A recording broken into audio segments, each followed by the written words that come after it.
Adam, we'll start with you. With Jalen and Said not playing in this game, should you and Princeton expect to be a bigger part of the passing game, or do you think that's your responsibility to be? Yeah, obviously we'll have we'll get our opportunities inside, and I think we'll have a lot of guys step up too. I think this is a good opportunity for our young slots and our young outside guys to step up and show their playmaking ability and kind of get a glimpse of what it's going to be like next year for this team. So. Wes? Jacob, have you made a decision yet on what you want to do next season? Yeah, I'm just trying to focus on the bowl and this team right now. Obviously, down the line, that'll have to be a decision that I make, but right now, just trying to truly focus on finishing this season out the right way.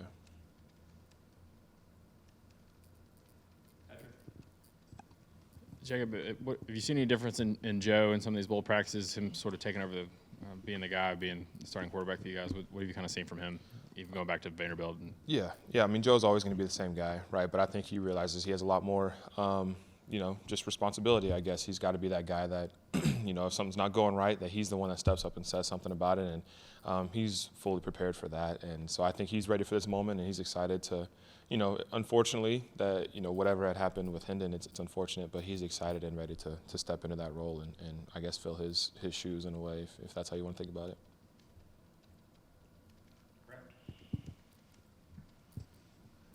Jacob, I know you guys, throw with the backup quarterback throughout the season and everything, Yeah. but how much better can the timing get when you have a layoff like this and you've got 3 weeks or 2 weeks of practice to get ready, whereas when Joe started the Vanderbilt game, you had the shock of Hendon, and he basically had 4 days to get ready to play. Can there be a big difference in terms of the chemistry and timing with you and Joe?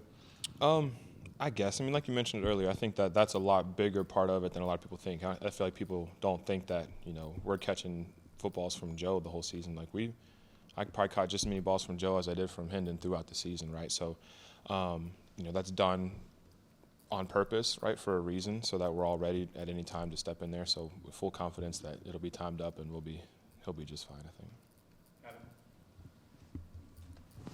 We know Hendon and Joe have like two different personalities. Do you think Joe needs to change and be a little bit more like Hendon in his approach, or should he just be who Joe is? Yeah, Joe just needs to be Joe.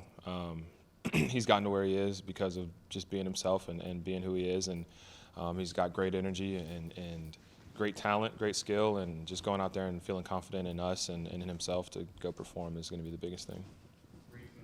Reflecting back since it's signing day, staying with your hometown team here, how much does it mean to wrap up your career at the University of Tennessee and leave your legacy behind here? Yeah, it's crazy. I don't know.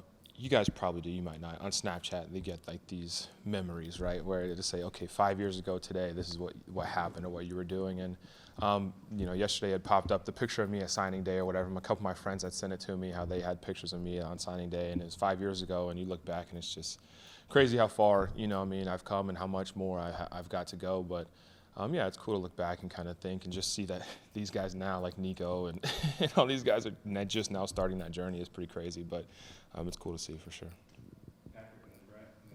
Couple things, Jacob. You've been through from some coaching changes in your time here. Obviously, Coach Kohler's leaving to become a head coach. What was that like, and what was your some of your final interactions with him? Yeah, obviously, man, that's the biggest opportunity that he's had, in his career, right? Going to be the head coach at a big school, and obviously happy for him in the most sincere way, right? And the goal of this thing is to get as far as we can, right, and to improve ourselves, improve our situations for our families and for ourselves, and that's what he's doing. And obviously more than happy, more than supportive of him, and look for them to do great things. That's how it is for us. And I don't know the new transfer at your position, McAllen. I don't know how many practices he's maybe been through, but what are some of your initial impressions of him being a veteran guy coming in to the program? Yeah, Callie's cool, man. He came in and was a little bit, hesitant, nervous at first, but kind of settled in. And as we kind of, bonded with him and joking around with him and just talking with him, I think he's going to fit in really well to this team and this group. And I'm just excited to see, what he's got in the future.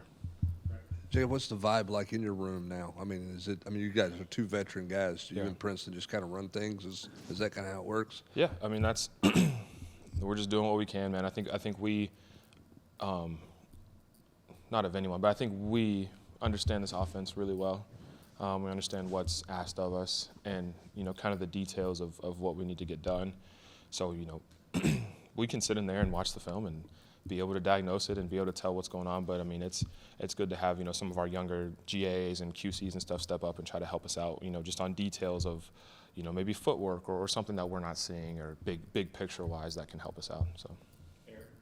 Jacob, there's a lot that's asked for you and Princeton and the tight ends in this offense. Yeah. How long did it take you guys to kind of get used to doing a little bit of everything? I'm sure it's easier this year than it was last year. Yeah. But how long was that process? I guess just a few months. You kind of realize quickly, just because of how much, I guess just how, I don't want to call it bookwork, right? But just how much you realize very quickly as the installs get heavier and as the the playbook, I guess, gets bigger, that, oh wow, this truly is a lot, right? It's not what we're used to, or they're just depending on us a lot. But we kind of took it as a challenge and took it as respect, in a way of saying, like, yeah, they think that we can handle this, and I think we've done a good job of applying ourselves and becoming that piece for this offense. Jacob, I know you said you haven't decided what you're doing. Are you willing to share any what's going to go into that process whenever you get to it? I mean, no. Again, like, I haven't thought much about it. Obviously, there's opportunities here. There's opportunities beyond here. So it'll just be a matter of sitting down with my family and the people that I trust and trying to decide what's truly best for me, what's going to make me happy. So. Cool. Thank you all.